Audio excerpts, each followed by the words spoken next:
Ladies and gentlemen, boys and girls, stalkers, talkers, and sleepwalkers, welcome along to the Joe Spivey YouTube channel where we discuss books and little else. And welcome back if you are new to our Slashing at Hacks series, the extracurricular series on this BookTube channel, whereby I take myself and my money down to a local supermarket and purchase a publication of repute here in Great Britain.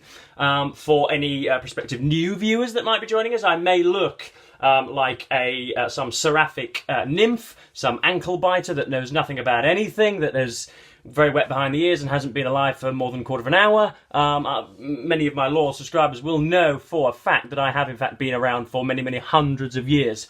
For anybody interested, I was the loyal and trusted confidant of Johannes Gutenberg in the 15th century when he was making his fine little printing press. I led the siege of Toulon, the French victory at Toulon in 1793, alongside Messer Napoleon Bonaparte. I was solely responsible for the execution of the former Reich Chancellor Hermann Goering in his Nuremberg prison cell in about 1946. And, as has been commonly reported, I was indeed reading at the Dallas Book Depository in Dealey Plaza in 1963 when Lee Harvey Oswald took the fatal shot against President John F. Kennedy.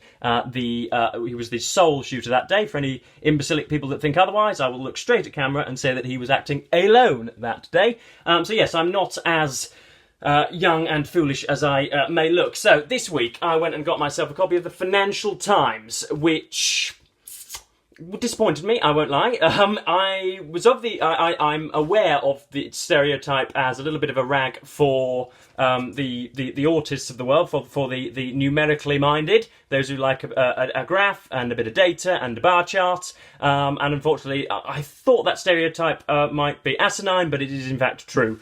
So the only thing that I've got of worth was the front and back pages. Everything else was all about quantum mechanics and quantitative easing, which I'm sure none of you will be interested in. But I thought it would be nice to discuss my journey with Boris Johnson, folks. I would like to doll it up and gloss it up and dress it up as something that would be of personal interest to you all and of society, something that would have societal implications and ramifications for you all and would be very, helpful for you all, but it's not. It's just going to give me an opportunity to spew out another one of my diatribes. But nonetheless, here we go. Without further ado, this is the aforementioned Alexander Boris de Pfeffel Johnson, who is the former Prime Minister of Great Britain and Northern Ireland, the former Foreign Secretary of said country, the former editor of The Spectator, the former Mayor of London, the former anchor of Have I Got News For You, all of which, of course, you will notice have a common denominator, which is that they are the former. He hasn't been able to hold on to a position at all in his life, and we're going to discuss my journey with such a man today. So I'm going to stop mumbling and get to it. So, Johnson is a sort of a foppish spoof of what we might call a typically posh person, a plum-throated individual. He is a prevaricating daguerreotype of that type of thing. He is a bungling gargoyle of all that is good and great and old Exetonian. And he first came to the public attention pretty much when he was given ample airtime on the BBC's weekly topical news quiz, Have I Got News For You, which was originally chaired by Angus Deaton, who, after complications involving fornication with a prostitute in a hotel, his position was deemed inviolable, quite rightly, and he was moved along, and they then had guest anchors for the rest of the programme, and they still do today. And Johnson was given, in I think it was probably the mid-noughties, 3 or 4 occasions where he was allowed to glisten and allowed to shine on said programme. Ian Hislop, who I believe is still the editor of Private Eye, is on one team, and the bombastic comedian Paul Merton is on the other side. And yeah, this was where he was first allowed to show that he is capable of appealing to both the highbrow and the lowbrow. He is obviously a bungling imbecile, and therefore strikes a kind of universality with ordinary fools that you and myself, that trip over curves and have our heads in ovens and stub our toes when we get out of bed, and yet has enough Shakespearean tuition up his sleeve in order to carry it off and get away. And sort of contribute to his patina of being a reasonably intellectual, learned individual. And that's generally what's got him through. He was then, as I said, the Mayor of London. And speaking of the Shakespearean tuition, you cannot forget the series This Is England, which was, I think it was Kenneth Branagh that was depicting him, and it was during the COVID crisis, which we'll get to. But they couldn't resist the fact that he was writing a book about Shakespeare and then would rather, he would sort of smoulder into the distance when a particular problem would come his way, and he would quote King Lear, and it would make him look, magnanimous and, courageously shouldering some sort of burden. But yeah, that's as far as it goes with Shakespeare. He was then, with Cameron put him in as Mayor of London, where he took an awful lot of credit for the success of the 2012 Olympic Games, which, of course, were marshalled brilliantly, largely by Sebastian Coe, and all of the successful athletes who won gold medals, and yada, yada, yada, Bradley Wiggins, Lee Campbell, etc. None of which was due to Boris Johnson's acumen. You also have the Santander rental bike system in London. The huge things that you pay, whatever it is, £35 an hour for, and you can go and piddle about on those. And of course, they were not going to be called Santander electronic bikes, they were going to be called Boris bikes. And so he has an awful lot of credit as a whale hugger and as a bit of a lover of green energy, and somebody, very, very, very concerned and beset by the issues of anthropogenic climate change. Need I say more? And then we get to 2016, folks, when, to solve inter-party dispute, David Cameron initiated a national debate which would turn our country upside down forever after. The so-called three Brexiteers, Boris Johnson, Michael Gove and David Davis, took the side of the Leave campaign as Britain decided by a very, very, very narrow margin that it would leave the European Union. Johnson and Gove and Davis are all, and many others, are all quoted, Farage, etc., are all quoted as being fairly certain that the out vote would never win, and they were just placing themselves opportunistically on the correct side of the ledger, because in the government afterwards it is frowned upon to have a cabinet around you which is entirely Remain, or which was entirely in agreement with you, a room of grinning idiots. And so to place yourself in opposition to the establishment or the government is and knowing that you're going to lose is a very good thing. It makes you look like somewhat of a small-time martyr, and would therefore have positioned Johnson and Gove very well for the inevitable Remain victory in the future cabinet. Little did they know that Dominic Cummings went down to Cambridge Analytica and Alexander Nix and did all sorts of devious play work and managed to sway the vote. And so Britain was therefore regarded as the first country in human history to have imposed economic sanctions on itself and left the European Union. And that is where Joseph Edward Spivey comes in, folks, because up until this point I was chewing toffee and filling up nappies and, urinating all over the floor, swinging from trees, stealing confectionery and doing all sorts of things that the cherubic young ones do. But suddenly I became reasonably politically aware. I at least became interested in what was going on. And for some reason, and we'll get into this perhaps a little later on, for some reason I plucked for the Conservative side of the ledger. At sixth form college when I was 17 or 18, there was a canteen which had obviously many, many adversarial tables. So you could arrange, as human beings do, they arranged themselves into social groups, and there was one particular corner of, what might we term them, loony left. There was a few anyway featured in there that were loony lefties, almost all of them female, who thought that Leon Trotsky was a wonderful individual and the Russian Revolution would have gone off excellently had Lenin just stayed in charge, and Stalin completely obfuscated the socialist cause for many, many years to come. Marxism has never been tried properly, etc., etc., etc. I needn't fill in the gaps for you. But we decided, out of pure iconoclasm and controversialism, to oppose them. Yeah, to directly oppose them, not because of any affinity, any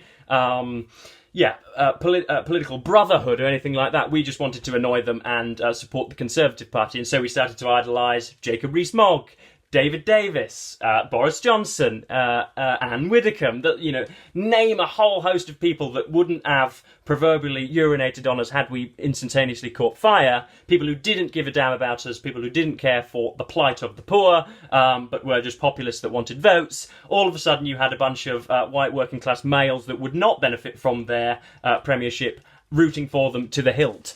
And that was how it was until, 2019. We made sure, I managed to convince swathes of my family that were hardline, dyed-in-the-wool Labour voters that Boris Johnson's government would get Brexit done and would solve all sorts of other problems. And Boris Johnson got a castrating, whacking majority in the House of Commons. At time of recording, the Conservatives still have about 70 or 80 seat majority in the House of Commons. Soon to change as Mr. Starmer gets into gear, but that's for another day. And that's how it was. And then, of course, you have a little talk. Well, I'll just interject here with a little talk on Brexit. Johnson, as I said, appeals to both the high and the low brow. He manages to commonize himself while still being obviously somebody who comes from immense upper middle class privilege and doesn't know what it's like not to be able to afford a carton of milk or for any money trouble to come into his house at all. And the Brexit vote kind of relied upon that. It was all about anti-intellectualism and the revolt of the common man. Remember, the slogan of Leave was take back control of whatever it was, our borders, of trade, of immigration, of parliamentary sovereignty, all sorts of blandishments and platitudes that nobody really knew the meaning of, the common market, yada, yada, yada. And to try to appeal to, I don't know, the normal, regular, common person that doesn't actually exist and it would be supercilious to predict does exist. This kind of like, yeah, Boris Johnson, yeah, he speaks for me. I'm the common bloke and I've got 2.4 kids and I get the bus to work and I'm an electrician who's worked 418 years and worked really hard and all you bureaucrats in Brussels don't know what you're talking about, but Boris speaks for me. He's the common bloke just like me. Loves a pint, loves a pie. And that's what they played on. And unfortunately it worked, it worked marvellously for them. It roped myself and my friends in, and many of the red wall seats that Labour had become laps on, let's be honest. But anyway, so we then arrive in 2020 at we arrive at the point of the novel SARS-CoV-2 pandemic of early 2020, which saw the government use its prerogative to curtail the civil liberties of very many millions of individuals in the British Isles. Now, I'm trying not to have my YouTube channel blown up, but I was, and because obviously the dernier cri these days, the very, very fashionable thing to do is to make yourself out to be a victim and to have it be supposed that an entire world of mainstream media have got you, have sidelined you and want to silence you. Of course, none of such things exist. But I don't want to victimise myself, but I was a little bit of a staunch dissident of said restrictions, and I still believe that the stymieing of both NHS appointments and many of the functionings of the economy will in time prove to be much what Peter Hitchens, the esteemed conservative commentator, has said that we burnt down our house in order to get rid of a wasp, which I think is quite a nice analogy. But I'm not too sure. I'm just a naive youngster that knows nothing of the world. But anyway, so that was when I first started to have misgivings about Mr. Johnson, and then slowly but suddenly I went to university, started reading books, heaven forbid, and I realised that Boris Johnson was just a bundling, duplicitous fool that cared nothing for the plight of the poor and just wanted to rather immodestly and irrationally promote himself to the top job in the land. And that's pretty much where we arrive at today. He has lied and lied and lied, and has never been able to hold a position for longer than about 18 months in his life. Everybody around him who isn't complicit in the Johnsonian campaign of magnificence has been cast aside, it's been thrown in the bin, and thus we arrive at the COVID inquiry, which featured himself yesterday, headed by, what's her name, Baroness Hallett, is it? And of course, the COVID inquiry is going to ask all sorts of, it's going to ask the wrong questions. is it is going to place an imbecilic fool in, if that's not a tautology, an imbecilic fool in front of the inquiry and get them to admit that they're an imbecilic fool and move on. Then they're going to get a complete and utter idiot in front of the inquiry and get them to admit that they're a complete and utter idiot and get them to move along. They are not going to ask the important questions, which was, why were said imbeciles, Hancock and Boris Johnson, why were they, what was the data that was given to them? What were the models that were given to them? What were the demonstrably excitable facts that were given to them that made them shut down the country? And of course, the prevailing social vision at the moment in the UK is that we didn't lock down early enough, and we would have therefore saved many lives as a result of that. But all of that is up in the air at the moment, but in my opinion, the COVID inquiry is just going to sensationalise everything. It's going to present 3 or 4 idiots that everybody already knew from the day that they were born were idiots, and isn't going to achieve anything, and we're not going to be prepared for the next one, which is inevitably going to be worse. But anyway, it's only death and despair, folks. But that pretty much covers my slashing at hacks today. The Financial Times wasn't very interesting whatsoever. It was only £3.50, so it hasn't bankrupted me, thank the Lord. But yes, I hope that you enjoyed a little bit of a look into my journey with Boris Johnson. I was originally enamoured with him, and took up arms and fought for him and was let down by every single promise that he made, and was soon made to look a fool for ever having supported him and the Brexit cause, which obviously makes me a little bit more contrite and makes me question all sorts of the some of the assertions that I now make, but such is life. I've tried to make this video as short as possible without just, rambling on forever and ever. I hope you've enjoyed it. Please comment down below what your opinion is. The same person that, like the sort of revolt of the common man theory, will almost certainly be the ones that were in the comments the other week saying, "Stick to books, Joe. That's what you're good at. Stick to books. We don't want to hear about politics, you little wastrel. Go home." They were almost certainly the people that wanted me to just talk about books to pigeonhole me in. Anyway, I'm just far too excitable today. But yes, thank you ever so much for watching BookTube. If any of you are still here, you can now get out of the sauna and go and have yourselves a good day. Thanks ever so much for watching BookTube, and goodbye.